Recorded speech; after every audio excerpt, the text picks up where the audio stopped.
Kayo po ba mga bossing ko ay isa sa mga pupuntang dagat? Alam niyo po ba mga bossing ko na napakaswerte nito kung kayo ay pupunta ng dagat? Mainam na kumuha ka ng ganito. Kahit isang ganito lang mga bossing ko, maswerte po yan. Kasi yan ay nagmula sa tubig. Tubig ay kasaganahan.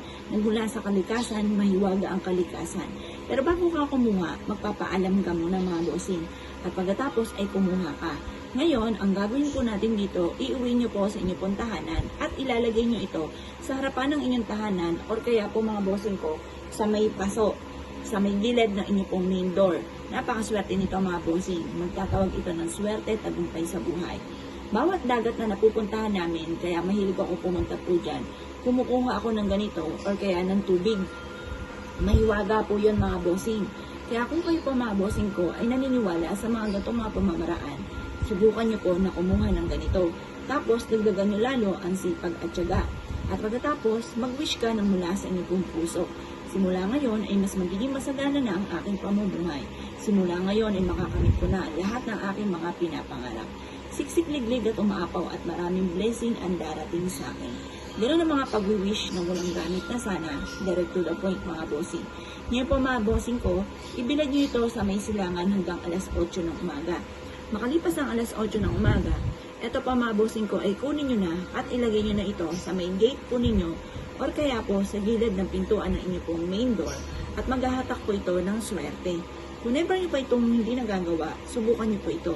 Maswerte rin po ito kung ito po ay ipagkakaloob ninyo sa inyong pong mga kapatid or sa inyong magulang or sa kakilala ninyo na nais nyo na maging maswerte, maging matagumpay. Pero kung batugan ng taong ito mga bossing ko at walang ginagawa, baka sisihin pa ang bato natin dahil wala naman siyang trabaho, wala siyang ginagawa sa buhay niya. Kundi po tumambay at makipagchismisan, naku, wag yun ang bigyan mga bossing. Dahil maaaring maiyamot lang siya dito dahil ito pa ang sisisihin po niya.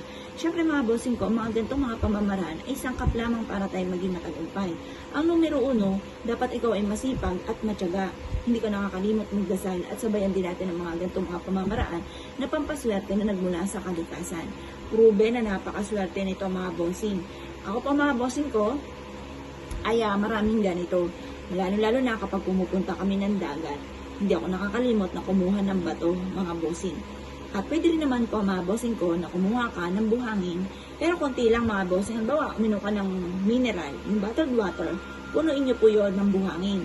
At umuwi ka sa inyong tahanan, pagka uwi ninyo sa umaga, ibudbud nyo ito sa may inyong pong main door, papasok ng inyong tahanan, at makalipas ng ilang minuto, habang binubudbud mo, ulit-ulit ka na nagwi-wish na itinatapon nyo na lahat ang mga kamalasan nyo, makakabayad ka na sa mga pagkakautang, or kung ano man ang mga pagsubok ng pinagdadanan ay kaagad mo itong masolusyonan. At pagkatapos ng 5 minuto, eto po ay daspanin po ninyo at itapon sa malayo ang buhangin na ginamit nyo po sa inyong pong sahig na nagmula sa dagat. Hihigo po yan ng mga negatibong enerhiya na nagdudulot ng kamalasan. Kaya kung ikinaniniwala at naisyo po itong gawin, huwag ka naman patumpik-tumpik pa, subukan nyo po ito, proven po ito na napakaswerte. Kaya kung ikay gagawa ng gatong mga pamamaraan, good luck boss ko lahat.